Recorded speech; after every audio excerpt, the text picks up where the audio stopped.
Hello everyone, in this video we are going to discuss about computer system. So what is a computer? Computer होता क्या है? In easy language we can say that a computer is a group of electronic devices used to process data.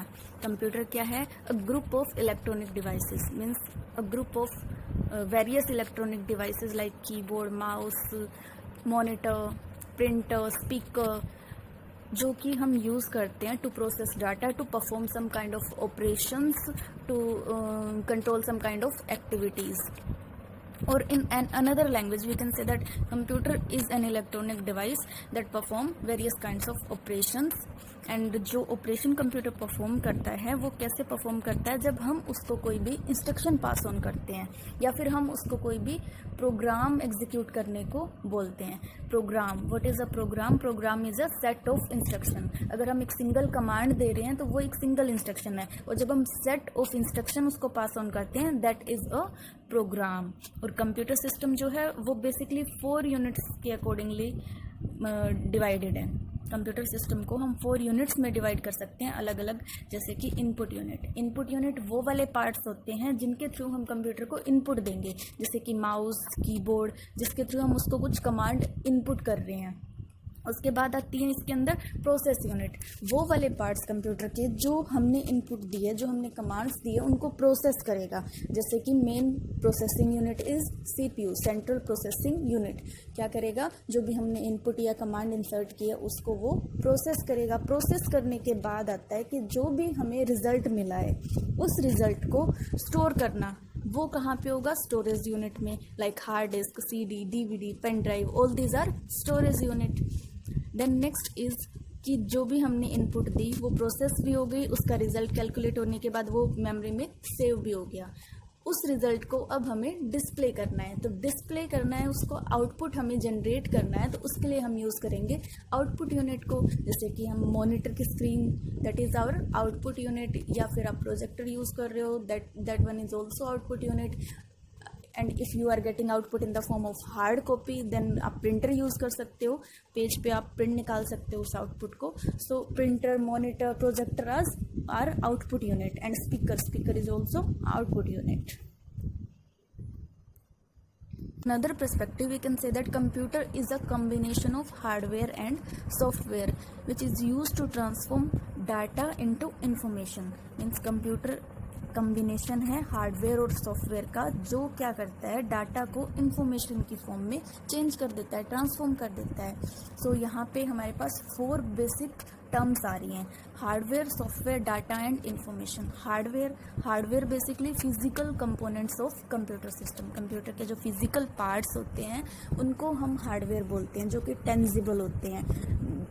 वो वाले parts जिनको हम हाथ से touch कर सकते हैं, फील कर सकते हैं, जैसे कि कीबोर्ड, माउस, मॉनिटर, ये टेंजिबल पार्ट्स हैं. सॉफ्टवेयर जो होते हैं, those are the software programs installed inside the computer, जो कि इनटेंजिबल पार्ट्स हैं, जिनको हम टच नहीं कर सकते, उनको हम फील नहीं कर सकते हैं, but we can work on them. हम उन पर वर्क कर सकते हैं, जैसे कि ऑपरेटिंग सिस्टम है, जैसे कि माइक्रोसॉफ्ट ऑफिस वर्ड है. ये सब एप्लीकेशन प्रोग्राम्स हैं जो कि कंप्यूटर के अंदर installed and these are intangible part of computer system. Next is data is unprocessed raw fact. कोई भी इंफॉर्मेशन है जो अनप्रोसेस्ड है उसको हमने डायरेक्टली ऐसे as a raw fact input कर दिया है कंप्यूटर सिस्टम में, दैट इज़ डाटा. जैसे there is a name as Ram, there are some marks in the form of percentage, then there is a class. Then next is information. Information is the processed data. Information is processed data और meaningful data. वो वाला processed data जिससे कोई meaning निकल रहा है, उसका कुछ मीनिंग है. अनप्रोसेस्ड नहीं है, वो कोई रॉ फैक्ट नहीं है. जो हमारे पास रॉ फैक्ट्स थे, जो अनप्रोसेस्ड डाटा था, उसके अंदर से हमने उसको प्रोसेस करके एक मीनिंगफुल डाटा निकाला है, उसको हम इंफॉर्मेशन बोलेंगे. जैसे कि हमारे पास एक नेम था, हमारे पास कुछ परसेंटेज थे मार्क्स की फॉर्म में, और हमारे पास क्लास थी सपोज. तो हमने क्या किया? Name means Ram is the student, हमने उसको इन्फॉर्मेशन की फॉर्म में कैसे चेंज किया? That Ram is the student who is having marks 72% and he is studying in class 10th और 12th, what ever it is. So this is now information. Next is functioning of computer, means कि हमारा जो computer है वो function कैसे करता है. Computer 3 steps के अकॉर्डिंग फंक्शन करता है. Input, process, output. These are the 3 basic functions perform by computer. कोई भी ऑपरेशन जब आप कंप्यूटर को परफॉर्म करने के लिए बोलते हैं तो वो इन 3 स्टेप्स को फॉलो करता है. First is input. Input means आपको जो भी ऑपरेशन परफॉर्म करवाना है आप उसके रिगार्डिंग कंप्यूटर के अंदर कमांड या इंस्ट्रक्शन इनपुट करेंगे with the help of input devices. Then जो भी आपने उसको कमांड या इंस्ट्रक्शंस इनपुट की हैं कंप्यूटर क्या करेगा, उन कमांड्स को, इंस्ट्रक्शंस को प्रोसेस करेगा. प्रोसेस करने के बाद उनकी कैलकुलेशंस के बाद जो भी रिज़ल्ट आता है उस रिज़ल्ट को कंप्यूटर आपको डिस्प्ले करेगा. उस प्रोसेस को, उस स्टेप को हम बोलेंगे आउटपुट. हम इंस्ट्रक्शंस को इनपुट करेंगे, कंप्यूटर उसको प्रोसेस करेगा और फिर हमें आउटपुट देगा. जैसे हम एक सिंपल एग्जांपल लेते हैं कि आपने क्या किया, with the help of keyboard आपने प्रेस किया window key plus R to activate the run command window. तो आपने इनपुट क्या दी, window key plus R key. That was the input, वो हमारी इनपुट हो गई.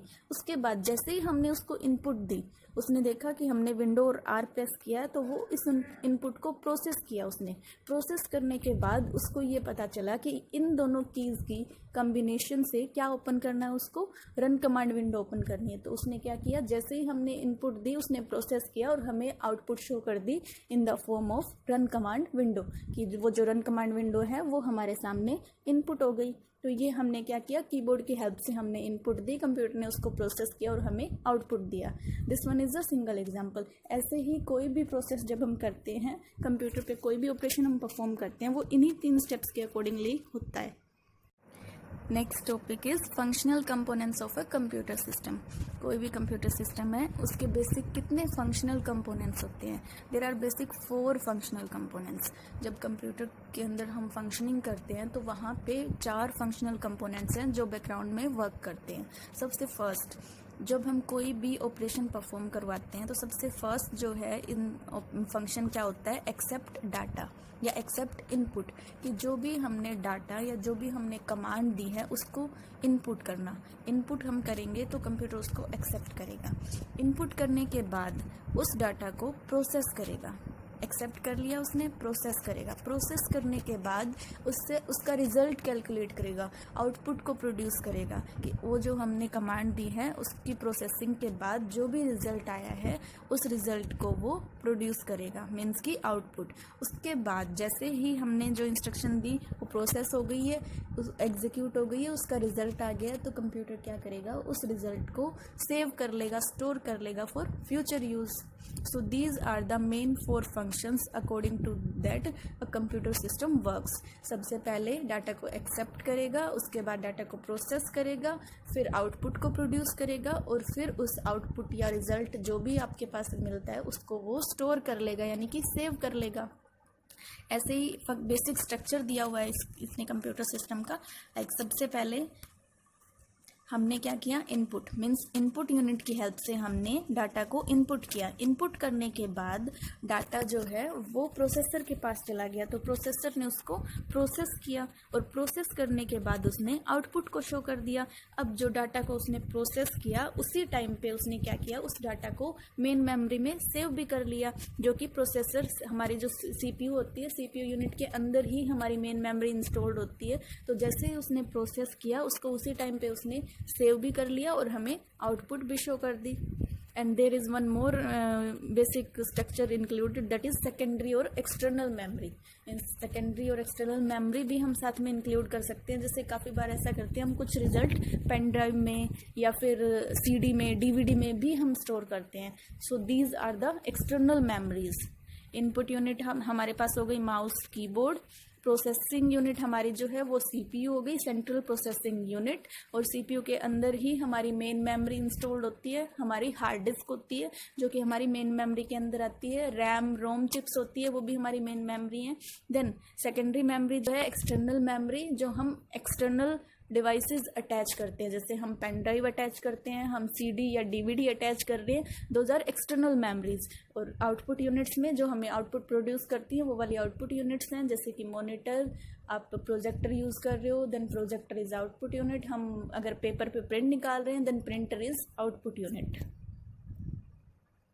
Next is CPU. CPU is also known as brain of computer system, and we can also call it microprocessor, or sometimes we can call it processor. ठीक है, इसको हम micro processor भी बोलते हैं और प्रोसेसर भी बोल देते हैं। CPU क्या करता है, जितने भी कंप्यूटर की टोटल जितनी भी एक्टिविटीज़ हैं, जितने भी ऑपरेशंस हैं, सभी को CPU ही कंट्रोल करता है। इसके अंदर 3 बेसिक यूनिट्स होती हैं, ALU, CU एंड रजिस्टर। ये तीनों डिफरेंट टाइप से वर्क करती हैं। ALU stands for arithmetic and logical unit. CU stands for control unit. ठीक है, now ALU, working of ALU का मेन प्रोसेस क्या होता है कि जितने भी आप इंस्ट्रक्शंस या कमांड्स इनपुट कर रहे हो, उनमें से जो अर्थमेटिक ऑपरेशंस हैं, जो लॉजिकल ऑपरेशंस हैं, उनको ALU परफॉर्म करेगा। CU क्या करता है, जो भी हम कमांड इनपुट कर रहे हैं उस चीज़ को प्रोसेस करना है, किसी भी इंस्ट्रक्शन को, और इंस्ट्रक्शन को प्रोसेस करने के बाद जो रिज़ल्ट आया है उसको सेव करना है मेन मेमोरी में। इस टाइप के जितने भी मेन ऑपरेशंस हैं, जितनी भी मेन एक्टिविटीज़ हैं, उन सबको CU कंट्रोल करेगा, CU मैनेज करेगा। कंट्रोल यूनिट उन सब चीज़ों को मैनेज करेगी। Basically ALU work on actual data. ALU actual data पे ऑपरेशंस परफॉर्म करेगी, like arithmetic operations, logical operations. CU क्या करेगा, वो जो हम जितने भी इंस्ट्रक्शंस को इनपुट करवा रहे हैं, प्रोसेस करवा रहे हैं, आउटपुट ले रहे हैं और उस रिजल्ट को स्टोर कर रहे हैं, वो सारी एक्टिविटीज़ CU कंट्रोल करेगा। देन रजिस्टर्स क्या करते हैं कि जैसे ही हम कोई भी इंस्ट्रक्शन इनपुट कर रहे हैं, वो प्रोसेस हो रही है, प्रोसेस होने के बाद उस इंस्ट्रक्शन से जो रिजल्ट आता है वो रजिस्टर के अंदर हम स्टोर करते हैं फॉर टेम्परेरी पर्पज़। एग्जीक्यूशन करने के बाद, प्रोग्राम या इंस्ट्रक्शन का एग्जीक्यूशन करने के बाद जो रिजल्ट आता है वो टेम्परेरीली एक बार के लिए हम रजिस्टर में स्टोर कर देते हैं, और उन रजिस्टर के थ्रू ही वो मेन मेमोरी में स्टोर होता है। Okay, the next is strength of computer system. Computer system के बहुत सारे पॉजिटिव पॉइंट्स हैं, बहुत सारे फीचर्स और कैरेक्टरिस्टिक्स हैं। लाइक स्पीड, कंप्यूटर जो है वो बहुत ही फास्टली वर्क करता है as compare to human being. अगर हम कोई भी कैलकुलेशन करते हैं उसके कंपैरिजन में कंप्यूटर उस कैलकुलेशन को बहुत ही फास्टली एग्जीक्यूट करता है। So speed is the 1.1 strength of computer system. And next is high storage capacity. Computer की स्टोरेज कैपेसिटी बहुत ज़्यादा हाई होती है, बहुत ही हाई वॉल्यूम में हम डाटा स्टोर कर सकते हैं इन हार्ड डिस्क और इन CDs, DVDs. Data can be in the form of GB, TB. So computer is having a high storage capacity. The next point is accuracy. Computer जो है वो जितनी भी कैलकुलेशंस परफॉर्म करता है वो बिल्कुल एक्यूरेट होती हैं as compare to the human being, क्योंकि हमसे मिस्टेक हो सकती है। There are more chances of mistake when any calculation is performed by human being, and there are zero chances of mistake when any calculation is performed by a machine or computer. So accuracy is the main strength of computer system. The next is reliability. Computer system जो है वो बहुत ही reliable होते हैं, because there are no tiredness in computer system, no boredom is there. कोई भी task को as compare to human being, computer उसको बार बार एग्जीक्यूट करने पे ना ही तो बोर होता है और ना ही वो टायर्ड होता है। The next point is versatility. Computer जो है वो बहुत ही एक वर्सेटाइल मशीन है एंड इट्स वेरी एफिशिएंट। कोई भी जॉब है वो उसको एफिशिएंटली परफॉर्म करेगा। आप एक ही टास्क को बार बार एग्जीक्यूट कर सकते हो, डिफरेंट वेज में एग्जीक्यूट कर सकते हो। So it's versatile. आप इमेज प्रोसेस कर सकते हो, आप वीडियो प्रोसेस कर सकते हो, different kind of data, different kind of operations can be perform by a system. Then it's versatile. And next is weakness of computer system, means some negative points about computer system. First is lack of decision making power. Computer के पास जो है वो decision making power नहीं होती है। आपको उसको command देनी पड़ेगी, आपको उसको कोई भी इंस्ट्रक्शन पास ऑन करनी पड़ेगी किसी भी चीज़ को एग्जीक्यूट करने के लिए, कोई भी ऑपरेशन परफॉर्म करने के लिए। वो अपने आप से, अपने डिसीजन मेकिंग पावर से कोई भी टास्क परफॉर्म नहीं कर सकता। Then next point is zero IQ। Computer का जो IQ है वो बिल्कुल ज़ीरो होता है, उसके अंदर कोई IQ नहीं होता। That's it for today. Thank you.